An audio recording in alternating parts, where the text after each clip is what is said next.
Hey, this is Ryan from WebEminence.com, and I'm answering the question, should I use WordPress or a website builder? And I know what you're probably thinking, isn't WordPress a website builder?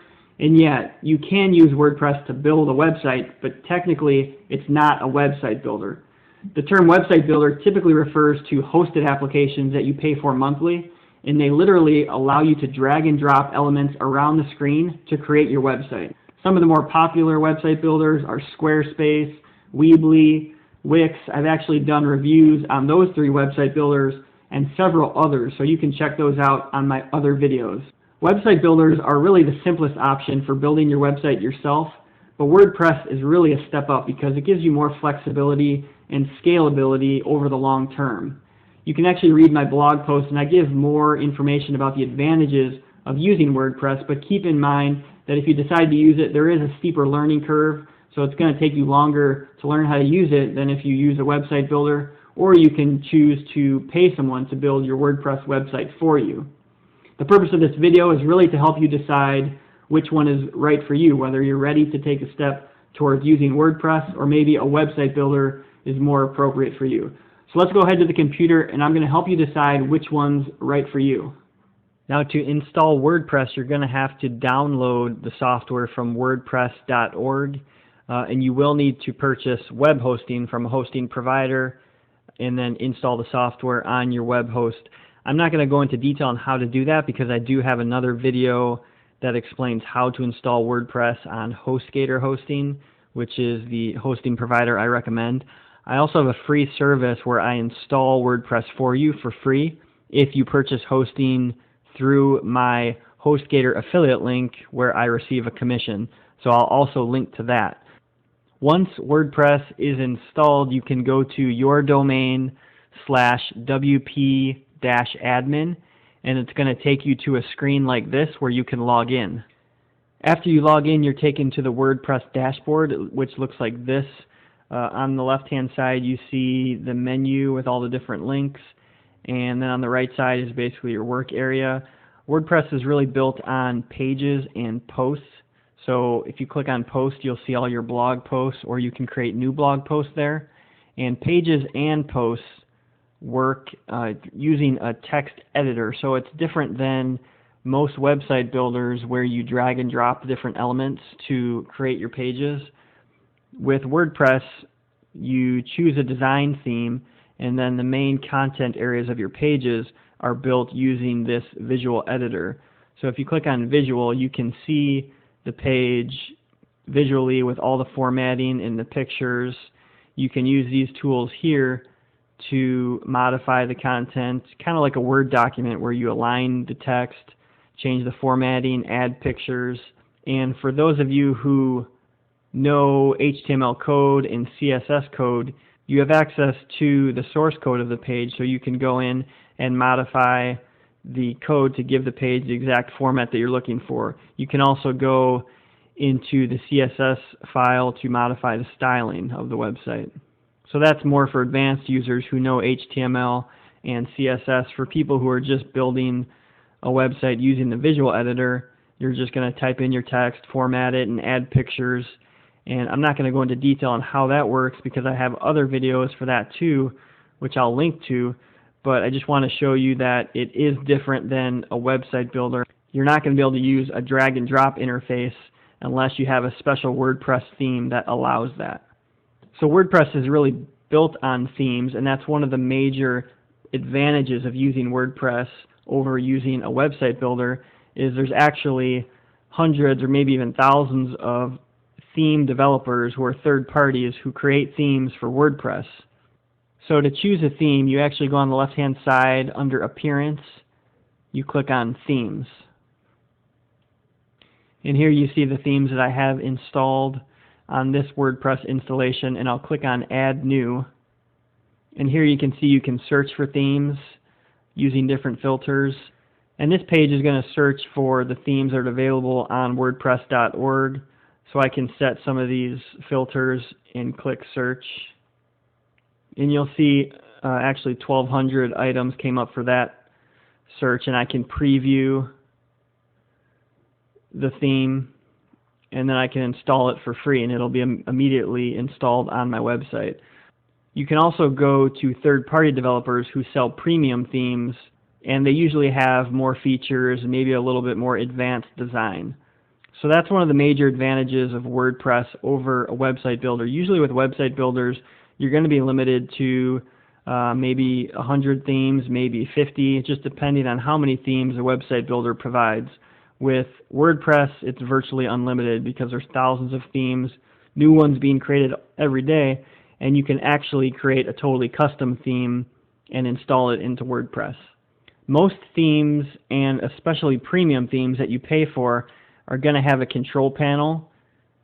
And I use themes from a company called elegantthemes.com, and they have this e-panel. It allows you to set a lot of options like adding a logo, changing the color scheme. You can click on the home page tab and just click these buttons to turn different features on and off. You can change the navigation on this control panel. There's layout settings. You can change colors throughout the theme. And there's some SEO settings you can customize, like adding custom titles and meta descriptions to different pages. So this control panel is very similar to what you'd see on many website builders, and it does come with many premium WordPress themes and maybe some of the free themes also. If your theme doesn't have a control panel like this, you can still go and click on Customize under the Appearance menu, and that's going to allow you to make some basic changes like changing some of the colors, the background image, and modifying the navigation menus. The navigation in WordPress is typically controlled under the Appearance menu, and then you click on Menus, and that allows you to change the menu structure of your navigation at the top of your page and any other navigation that's available with your WordPress theme. And you can drag these to reorder them and move them to the right to make them sub-menus. So that's very similar to the way most website builders work also. Another important aspect of WordPress is the fact that you can expand the capabilities of your website using plugins. I'm on the WordPress.org plugin directory, and you can see there's over 30,000 plugins right now. And they're under many different categories. There's contact forms, there's social plugins, there are plugins that speed up your website. And just to give you an idea of some of the plugins that I use, you can scroll down on the left side of my WordPress dashboard. I have an SEO plugin I'm using. I have one called Opt-in Skin that allows me to put this form on the sidebar of my blog. And that allows me to collect email addresses into my email list when people request my website startup guide. So that's all part of the plugin. I don't really have to do much but just customize the image and the text, and the plugin allows me to insert that right into my website. There's another example of a plugin on a website that I created for a client who does trainings and seminars, so they wanted to allow their visitors to book classes online. So this is their website, and this whole section down below is actually a booking plugin from a company called Bookio. So by logging into their Bookio account and then integrating it into their website, they're able to integrate this booking functionality on their website so that people can browse the different classes, click book, and even select a date on the calendar, and go all the way to the point of making payment. So it integrates with PayPal and different payment processors to complete purchases. So you can see the functionality that a plugin gives. It would cost thousands of dollars to create something like this custom on your website, and most website builders aren't going to allow it, but this is just one plugin that's available with WordPress. And this one actually does cost $20 or $30 per month. A lot of plugins are free, some of them cost money, but it's way cheaper than developing this functionality using custom code. You'd have to spend thousands. There's a few other plugins I use on my website. There's one called Do2Mobile, which creates a mobile version of my website. Shareaholic is for adding social buttons like Twitter, Facebook, Pinterest on my blog posts. Smart YouTube allows me to easily add videos. Performance is to speed up my website, and WordFence is a security plugin. So these are all free or paid plugins that I use to just extend the functionality of my website. So the plugins are a big reason why WordPress has a lot more functionality and expandability than a website builder. Very few website builders allow third parties to create applications to extend the functionality of websites the way that WordPress does with plugins. So overall, website builders are great for people who want to use a drag and drop interface and keep it very simple.